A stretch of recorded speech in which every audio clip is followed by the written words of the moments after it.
두 절만 우리 함께 보겠습니다. 시작. 내가 네게 큰 복을 주고 내 씨로 크게 성하여 하늘의 별과 같고 바닷가의 모래와 같게 하리니 내 씨가 그 대적의 문을 얻으리라.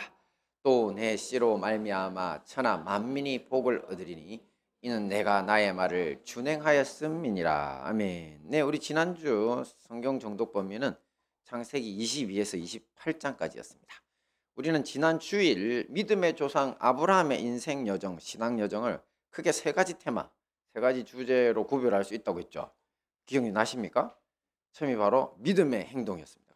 가는 곳마다 제단을 쌓고 하나님 앞에 영광을 올려드렸다 그랬죠. 그리고 이제 친절했고, 여러 가지가 있었는데, 그리고 이제 또 실책이 있었습니다. 그죠? 믿음의 행동도 있었지만, 물론 제일 중요했던 거는 하나님이 출발하라고 하셨을 때 어디인지 갈 바를 알지 못하고 바로 순종해서 떠났던 거, 최고의 믿음의 행동이었고요. 그리고 이제 실책이 있는데 뭐가 있었습니까?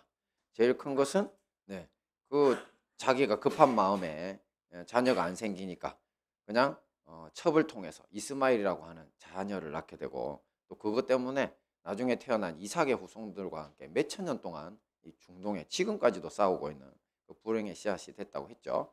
그리고 또 이제 자기 아내를 이제 여동생이라고 비겁하게 변명하는 그런 모습들이 있었죠. 그래서 이런 것들 앞에서 이제 교묘한 불순종, 그리고 비겁한 변명, 이렇게 해가지고 우리 실책을 봤었고요. 그리고 이제 세 가지, 마지막이 바로 부활의 믿음입니다.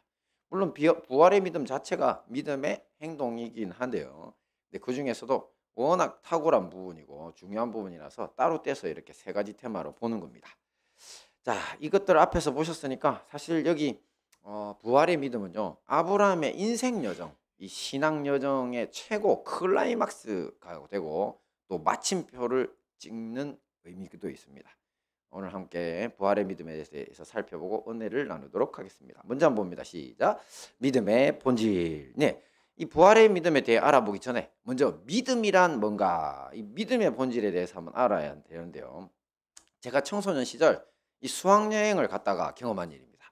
지금은 거기가 지리산인지 설악산인지 잘 기억이 안 나는데 정말 멋진 자연 경관을 감상하고 있었습니다. 저거하고 진짜 거의 비슷합니다. 근데 마침 곁에 있던 어떤 여행객 중 한 분이 이야 하고 감탄을 하시면서 참 조물주의 솜씨가 놀랍다, 그렇게 하시는 겁니다. 제 귀에 팍 꽂혔어요. 아마 이분이 그리스도인이 아니라는 생각을 했습니다. 왜냐하면 예수님을 믿는 사람 같으면 와 하나님의 솜씨 참 놀라워라, 뭐 이렇게, 그죠? 참 아름다워라 우리 주님의 솜씨는, 이렇게 주님이나 하나님이란 말씀을 용어를 썼을 텐데 그냥 조물주의 솜씨라고 한 것으로 봐서 제가 불신자라는 생각이 들었었거든요. 근데 참 저 광경을 보고 감탄하는구나. 자, 이렇게 불신자들이 가지는 하나님의 존재에 대한 막연한 추측, 조물주가 계신 것 같아, 그런 거 맞잖아요, 그죠? 안 그러면 어떻게 저런 게 만들어지지? 이런 막연한 추측. 자, 우리는 이런 것을 신앙적 믿음이라고 한다 안 한다? 하지 않습니다. 신앙적 믿음이 아닙니다. 막연한 추측이죠. 그래서 그냥 성경 말씀을 통해 보시는 것처럼 진정한 신앙적 믿음이라는 건요, 오직 하나님과 동행하면서 그분을 경험하면서 얻은 신뢰, 이것을 우리는 믿음이라고 합니다. 자, 그 구체적인 예를 믿음의 조상 아브라함에게서 찾을 수 있는데요. 어느 날 하나님의 약속의 말씀을 믿고 고향을 떠나 가나안으로 온 지 10년이 넘었지만 아직 자녀가 하나도 없이 10년 전에 65세에 부름을 받았는데 이제 75세가 된 아브라함, 그에게 하나님이 찾아오셨습니다. 그때 아브라함이 하나님께 호소하면서 자신에게는 대를 이을 아들이 없으니까 자기 집에서 기른 종을, 노예를, 똑똑한 노예를 하나 상속자로 삼아야 될 처지라고 이렇게 한탄을 했습니다. 하지만 하나님은 그를 데리고 밖으로 나가서 수많은 하늘의 별들을 바라보라고 하시면서 앞으로 너의 자손들이 이 하늘의 별처럼 수도 다 셀 수 없을 만큼 많게 해주겠다, 이렇게 다시 약속을 해주셨습니다. 이때 아브라함의 반응입니다. 같이 봅니다. 시작. 아브라함이 여호와를 믿으니 여호와께서 이를 그의 의로 여기시고. 그렇습니다. 아브라함은 믿었고 하나님은 이것을 의롭다고 해주셨습니다. 사실 이게 로마서의 굉장히 중요한 테마입니다. 인간이 어떻게 의로워지느냐?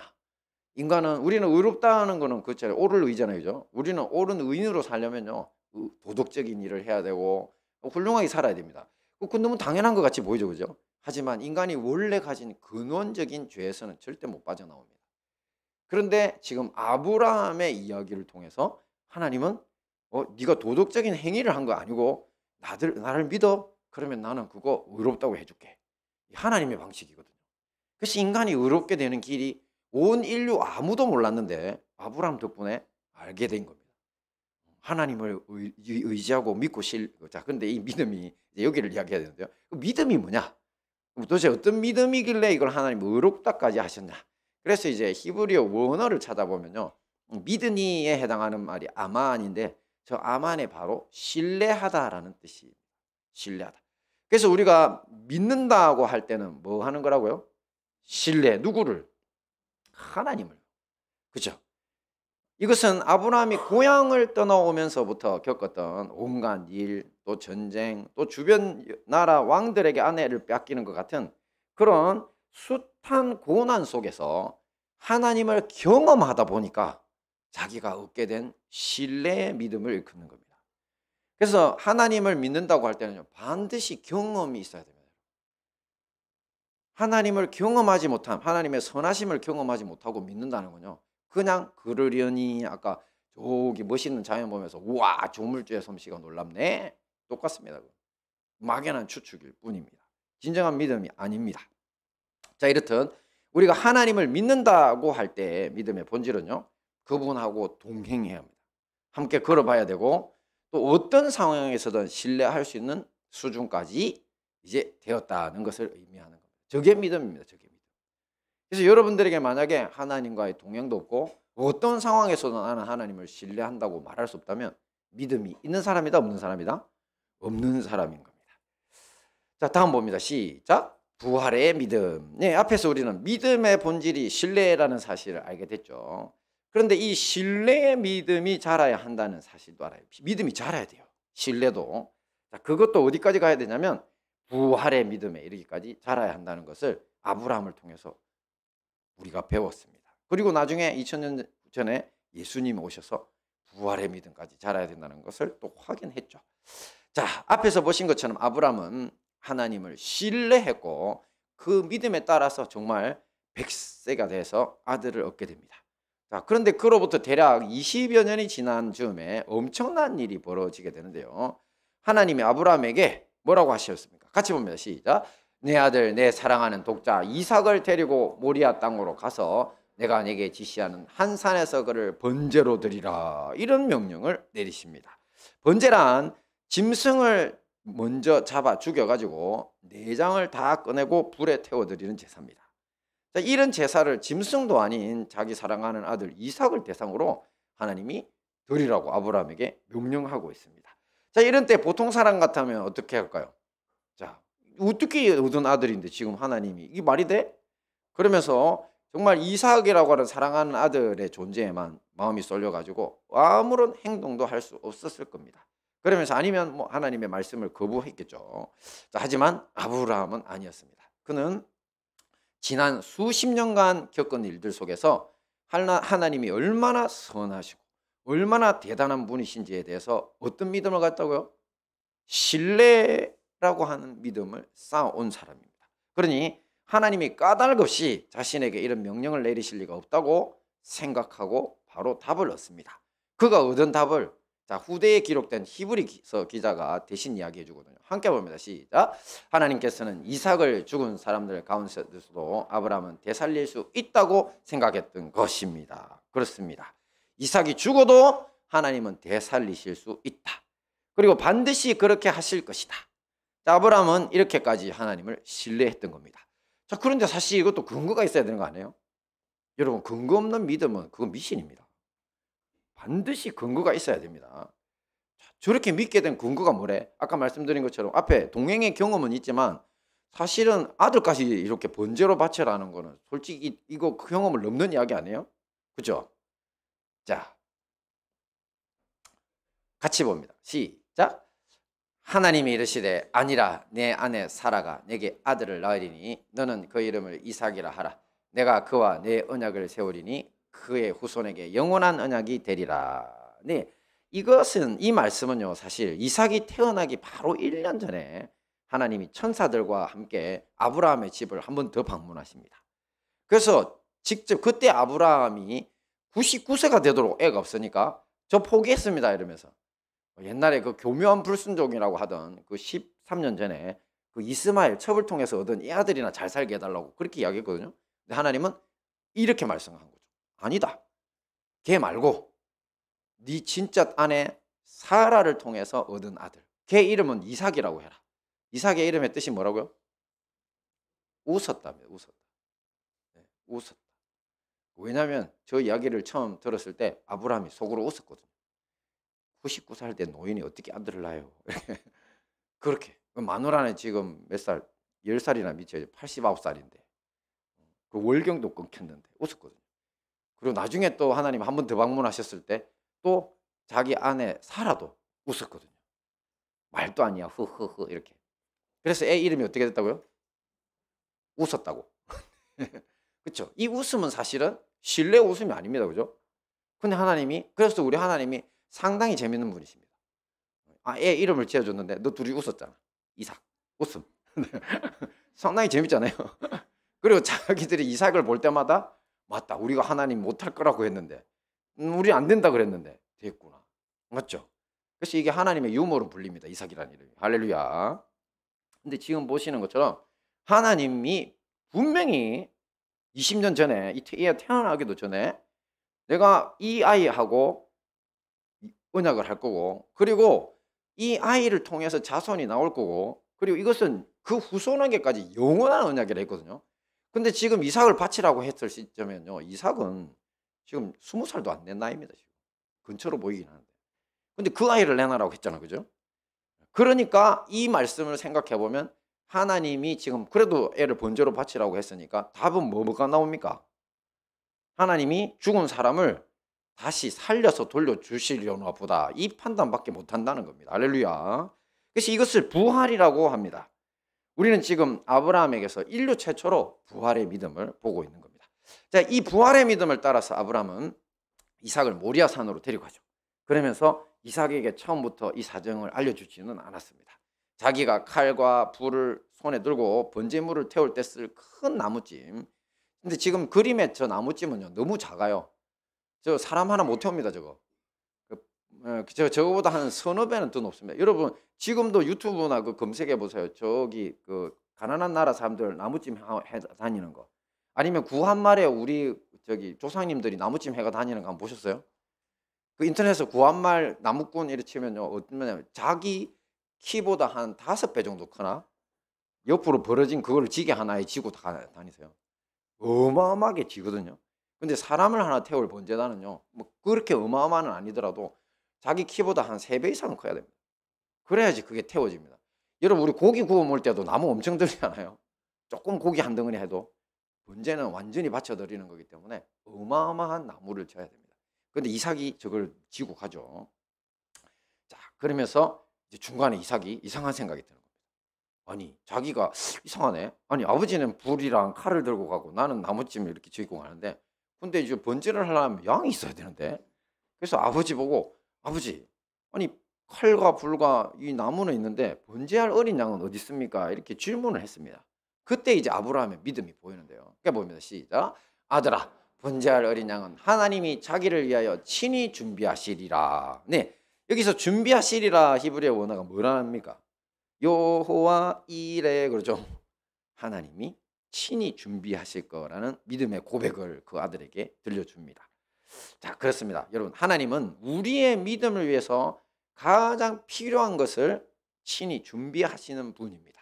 그러니 두려워하지 마시고 그분이 전진하라시는 곳을 향해 나아가시면 됩니다. 자, 이후의 상황에 대해 더 보시면 아브라함은 이삭과 함께 산에 올라가 번제단을 쌓고 나무를 버려놓고 이삭을 밧줄로 묶어서 칼을 들어 아들을 진짜 잡으려고 합니다. 자, 그런데 이 상황에서 이제 우리는 이 아브라함이 아들을 밧줄로 묶어 번제단 위에 올려놨다. 이거 주목해야 된다 그랬죠. 사실 이 설교를 굉장히 많이 했었습니다. 우리 교회 많이 해봐야 한 두세 번이지만 왜? 정말 중요한 거거든요. 왜 어떻게 저 상황을 왜 주목해야 됩니까? 왜 아들을 저렇게 묶어가지고 칼든 이거를 특히 묶였다는 부분에 대해서 어떻게 주목해야 됩니까? 바로 이삭의 동의가 없이는 절대 묶일 수 없다는 사실을 알아라는 거죠. 그죠? 제가 앞에서 말했죠. 예? 이삭이 번제할 나무찜을 지고 산에 올랐다고. 그러니까 얼마나 덩치가 있었다는 이야기잖아요. 그죠? 뭐 청소년 정도 되면 우리 아이들 뭐 우리 다니엘이나 다윗이 정도만 돼도 뭐 옛날 애들 같으면 저 정도 질 거예요. 하지만 제가 그놈들이 도망가는데 잡아가지고 다리 걷고 꼭꼭 묶을 힘은 있다 없다? 없다 그랬죠. 안 됩니다 그거. 그리고 지금 아버지 나이가 120이에요. 애가 20이라고 참으면 할아버지 그리고 아브라함은 175세에 천국하죠. 그러니까 앞으로 한 50년은 더 사는 노익장은 있지만 100세는 120에 다닌 할아버지가 절대 장성한 아들을 잡을 수가 없습니다. 뭐 이번에 제가 축구하니까 뭐 우리 성도님들이 목사님의 존재가 지워졌다던데. 작년까지만 해도 우리 아들들을 제가 그냥 이렇게 다 휩쓸었는데 영 목사님이 안 보이시던데 그러던데요. 살짝 섭섭해가지고 제가 지금 이번 주부터 축구 나갈까 지금 고민 중에 있습니다. 운동을 좀 해야 되겠다. 그만큼 애들이 크면 빨라지고 강해지니까 못 잡아요. 그런데 이삭이는 나무에 묶여 있어. 그러니까 결국 이것은 무슨 이야기냐면 바로 이삭이 자기가 동의를 해서 묶인 거라는 거죠. 자, 이런 점에서 이삭은 아버지 아브라함의 얘기를 듣고 순종했다는 겁니다. 순종. 그 부활의 믿음. 아빠가 이렇게 믿는데 그래서 너를 하나님께 드릴 거야. 그러면 너가 잠시 아플 수는 있지만 하나님 너를 반드시 살려서 돌려주실 거고 우리의 후손이 하늘에 별같이 많게 되는 그 약속 반드시 이루어 주실 거야. 너 믿어 하니까 이삭이 뭐랬어요? 아멘 한 거죠. 그래서 이렇게 상황이 나온 겁니다. 여호와 하나님을 향한 절대적 신뢰에 그저 부모님의 믿음을 따라서 이 이삭이 순종함으로써 이삭도 어떤 믿음에 들어갔다고요? 부활의 믿음에 들어갑니다. 부활의 믿음. 자, 이후 사건은 하나님이 아브라함의 부활의 믿음만을 확인하시고 풀숲 나뭇가지에 뿔이 걸린 채 대기하고 있던 이 산양을 제물로 받으시고 축복하시는 것으로 해피엔딩으로 끝이 나죠. 물론 하나님이 죽은 이삭조차 다시 부활시킬 수 있습니다. 하지만 그렇게 안 하신 이유가 뭐라고요? 후대에 미친 사람들이 제가 요즘 미쳤다 소리 많이 하는데요. 이제 좀 순화시켜서 정신 나간 사람들이 자기 믿음을 증명하겠다고 자식들을 저런 식으로 살해를 한다든지 아니면 자기가 자살한다든지 그런 일들이 얼마든지 있을 수 있거든요. 제가 끔찍한 이야기를 한 몇 년 전에 소개했었잖아요. 그 사탄교 숭배하는 애들이 아브라함처럼 자기 자식을 사탄한테 드리겠다고 막 태어난 지 일주일도 안 된 아이를 렌즈에 집어넣고 돌려버렸어요. 그래가지고 살인죄로 1급 살인죄로 기소돼서 해외투표가 나왔었거든요. 그러니까 그런 미친 인간들이 있었다니까요. 그러니까 이거는 정신 나갔다보다 미친이 낫겠다 그죠? 그러니까 이런 어리석은 인간들을 위해서 주님이 아브라함이 이삭을 통해서 이렇게 부활의 그 기적을 볼 수도 있었지만 멈추게 하신 거예요. 믿음만 보시고. 자, 여기까지 이야기에 대해서 후대에 기록된 히브리서 말씀은 다음과 같이 총평을 합니다. 함께 봅니다. 시작. 그가 하나님이 능히 이삭을 죽은 자 가운데서 다시 살리실 줄로 생각한지라 비유컨대 그를 죽은 자 가운데서 도로 받은 것이니라. 그렇습니다. 아브라함은 이삭을 죽은 자 가운데서 도로 받은 거다. 즉 이삭이 죽었다가 부활한 것과 똑같은 것이라고 이야기하는 겁니다. 자, 다음은 여호와 하나님이 그곳 모리아 산에서 예전에 아브라함에게 하셨던 약속이지만 이제 이삭이 있는 자리에서 그 아빠와 아들 둘을 데리고 다시 주시는 축복의 말씀입니다. 함께 봅니다. 시작. 내가 내게 큰 복을 주고 내 씨로 크게 성하여 하늘의 별과 같고 바닷가의 모래와 같게 하리니 내 씨가 그 대적의 문을 얻으리라. 또 내 씨로 말미암아 천하 만민이 복을 얻으리니 이는 네가 나의 말을 준행하였음이니라. 아멘. 여기서 너의 씨, 내 씨로 말미암아 천하 만민이 얻을 복이 중요한데 바로 아브라함과 이삭의 씨 자손으로 오신 예수 그리스도를 이야기합니다. 예수님을 통해 천하 만민이 구원받고 하나님 나라 회복된다는 약속의 말씀인 겁니다. 자, 이렇게 모리아 산의 번제 사건은 아브라함은 물론 그 아들까지 부활의 믿음에 참여하게 되고 장차 천하 만민이 너희들의 믿음과 순종으로 인해 복을 얻을 것이라는 축복으로 결말을 맺습니다. 할렐루야. 네가 나의 말을 준행했기 때문에 이 일이 앞으로 일어날 거라는 거죠. 그죠? 이게 바로 하나님이 정말 원하셨던 것이 뭔지를 보여주는 겁니다. 순종이라는. 자, 이것을 우리의 삶에 한번 적용해 볼게요. 자, 성경 오래오래 많이 보셨던 분들은요, 이 말씀을 이렇게 클라이막스를 딱 보고 나면 정말 가슴에 팍 꽂히는 어떤 인물이 하나 있습니다. 아브라함의 대척점에 서 있는 한 인물이 팍 떠오릅니다. 그 팍 떠오르는 사람이 누굴까요? 혹시 여러분 있으세요? 물론 제가 예수님 이야기는 했으니까 그거 아닙니다. 그보다 더 멀리 있는 사람. 이 일의 단초를 제공한 사람. 같이 봅니다. 아담. 그죠? 아담이 바로 아브라함의 대척점에 서 있다는 사실을 눈치채게 됩니다. 인류의 조상이죠. 인류의 조상 아담은 불순종, 또 그의 죄가 원죄가 돼서 온 인류를 죄와 죽음의 수렁에 몰아넣었으니까 아마 그 후손들을 볼 면목이 없을 겁니다. 뭐 나중에 회개해서 천국에서 만난다 하더라도 우리 볼 면목이 진짜 없을 겁니다. 그죠? 자, 물론 아브라함이라고 해서 아담의 죄에서 벗어난 인생이 아니었다. 즉 아담의 원죄의 영향을 받지 않은 인간이 아니었다는 사실을 우리는 이미 알고 있습니다. 아담 죄가 아니 아담 원죄 아브라함 죄 없어. 아니에요. 다시 확인해 볼까요? 자, 한번 보세요. 어떻습니까? 아담이 하나님의 명령을 거부하고 불순종이죠. 자기 소견에 오른 대로 행해 선악과를 먹었댔죠. 제가 선악과가 뭐냐고 물었을 때 한참 이야기를 했었죠. 선악과는 다른 게 아니고요. 하나님이 기준이 아니라 지가 기준이 되겠다는 거예요. 자기가. 그러니까 자기 소견에 오른 대로 하며 사는 것 자체가 매일 선악과 먹는 겁니다. 하나님의 말씀대로 사는 게 아니고 자기 하고 싶은 대로. 나는 이게 옳은 거야. 옳을 수도 있지만 하나님 원하지 않아요. 그거. 그러면 네 해야 되는데 안 돼요. 자기만 옳으면 무슨 짓이든 하는 거야. 자, 이게 바로 그 원류가 아담입니다. 자기 소견에 옳은 대로 선악과 먹습니다. 같은 거라 그랬죠. 자기 소견에 옳은 거나 선악과나 불순종했죠. 그럼 아브라함은 어땠는데요? 아브라함 역시 하나님의 뜻이 이루어지는 날까지 참고 기다리지 못했죠. 첩을 얻어서 이스마엘을 낳는 교묘한 불순종이 있었다고 분명히 이야기했습니다. 그래서 둘이 똑같습니다. 아담도 불순종, 아브라함도 불순종. 게다가 아담이 어찌하여 선악과를 먹었냐는 하나님의 추궁에 뭐라고 대답했습니까? 아내가 줘서. 근데 그 아내는 어떤 아내라고 하는 줄 아십니까? 네? 그 아내는 주님이 내게 주셔서 함께하게 한 여자라 그랬어요. 주님이 주셨잖아요. 이렇게. 안 줬으면 안 먹었을 건데 이렇게. 이거 대단 비겁하지 않아요? 그러니까 이 비겁한 변명을 했던 아담에게 근데 아브라함 역시 대척점에 있죠.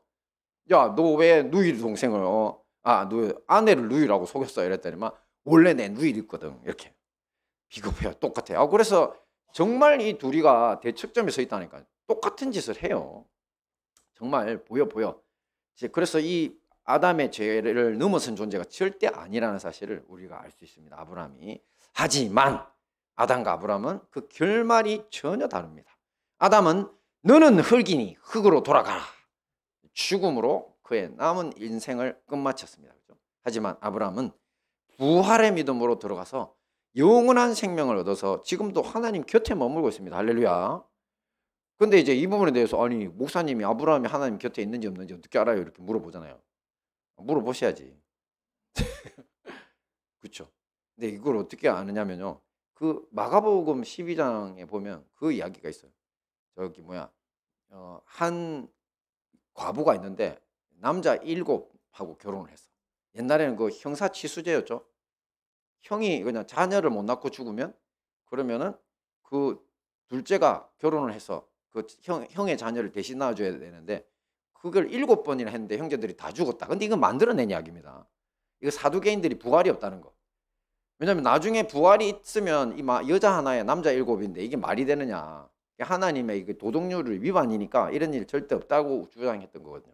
근데 예수님께서 너희들이 하나님의 능력도 하나님의 나라도 알지 못해서 그런 헛소리를 하는 거다 하시면서 우리가 부활의 날에는 시집도 안 가고 장가도 안 가고 그냥 천사와 같다 이렇게 천사와 같이 다른 존재 부활의 존재 다른 존재라고 그랬죠. 남녀가 없습니다. 부활하면 그렇게 되는데 그래놓고는 뭐냐면 너희가 성경을 자세히 읽어보지 못했느냐. 그 다 바리새인들 사두개인들이거든요. 똑똑한 사람들이거든요.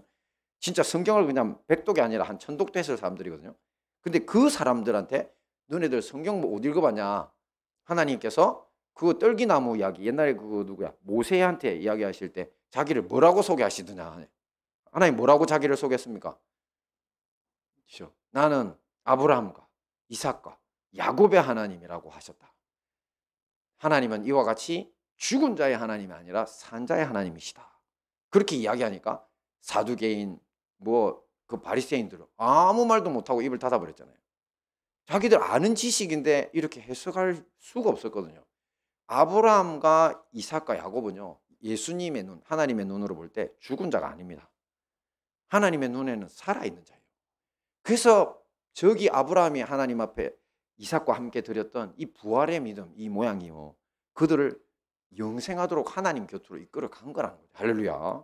근데 예수님이 그 부활의 믿음을 따라 자기도 사람의 몸으로 오셔서 십자가에서 일어나셨고, 그리고 그분을 따르는 우리 역시도 이제 다 이 부활의 믿음을 따라 산자로 가입된다는 이야기입니다. 엄청난 이야기입니다. 근데 그 시작이 바로 아브라함이었던 거죠. 아브라함은 그냥 죽은 게 아닙니다. 부활의 믿음으로 아직도 살아있는 겁니다. 하나님 곁에.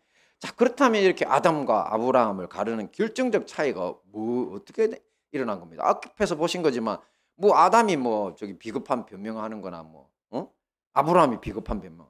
저기 아담이 자기 소견에 옳은 대로 없잖아요. 저 처버져 갖고 자신 낳는 것도 솔직히 아브라함도 자기 소견에 옳은 대로 했잖아. 다 똑같은데. 근데 왜 이리 결정적인 차이가 결말에서 나냐는 거죠. 그것은 인생의 중간중간 아니면 거의 지배적인 시간 동안에 교묘한 불순종도 하고 비겁한 변명도 했지만 아브라함은 사실 불순종보다 더 많은 순종을 쌓았던 겁니다. 그러면서 계속 믿음이 성장했기 때문입니다. 할렐루야. 이 모리아산의 제사에서 보신 것처럼 아브라함은 20년 동안 놀고 먹지 않았어요. 자기의 실수한 그 이후에. 그러니까 자기 실수한 이후로까지 치면은 34년 정도 되는 세월인데 놀고 먹지 않았어요. 하나님 잘못했다 했고, 그리고 그 다음에 굉장히 큰 고통도 겪었죠. 뭐냐면 자기의 뜻대로 첩을 통해서 얻은 아들이 어떻게 됐습니까? 그가 13살 될 때 사라가 대노를 해가지고 막 태어난 아기 이삭을 그 녀석이 철없이 괴롭히다가 자기 엄마하고 그냥 쫓겨나 버렸잖아요. 재산 하나 안 주고 하나님 쫓아내도록 허락을 했어요. 그래서 자기가 13살까지 키웠던 자식, 사랑하는 아들을 생이별을 하는 고통을 겪었거든요. 그러면서 뭘 배웠겠습니까? 바로 불순종이 낳은 결과예요. 자기의 고통이 어마어마하게 컸고 가족의 고통이 컸고 참 그 말로 다 표현 못할 겁니다. 근데 그 고통을 겪으면서 아브라함이 그냥 놀고 먹지 않았다는 거죠. 우리는 보면 엄청난 고통을 겪은 사람들인데도 정신 못 차리는 사람 진짜 많습니다. 예? 무슨 중독 걸린 사람들 보세요. 그 사람들 물으면 다 왜 그러냐면 고통스러워서 그래요. 정신을 차려야 됩니다. 어떤 정신을 차려야 됩니까? 바로 하나님께 더 순종하는 방향을 집어야 됩니다. 아브라함이 그걸 선택했던 겁니다. 그래서 아브라함은 더 이상 자기 소견에 옳은 대로 행동하지 않았습니다. 그리고 그 증거가 오늘 부활의 믿음, 이삭 바쳐라 했을 때 자기 소견에 옳은 대로 했으면 어디로 갔을까요? 다른 나라로 도망가야지, 애들이고. 그죠? 전혀 그러지 않았습니다. 자기 아내인 사라한테 말도 안 하고 그냥 내가 어디 제사 드릴 일이 있으니까 한 3일 갔다 올게 하면서 그냥 아들하고 같이 동행해서 그냥 떠나버렸습니다. 자기 소견이 안 보입니다. 전적인 하나님을 신뢰하고 순종했던 겁니다. 할렐루야. 우리 역시 마찬가지입니다. 우리도 허물 많은 사람들이지만 믿음의 조상 아브라함처럼 불순종을 떨쳐내고 순종으로 부활의 믿음에 이르게 힘써야 할 것입니다. 자, 이 모든 말씀으로 믿음의 조상 아브라함을 따라 끝까지 부활의 믿음으로 승리하시는 우리 행복한 다니엘 교회와 형제교회 성도님들 되시기를 축원합니다. 아멘.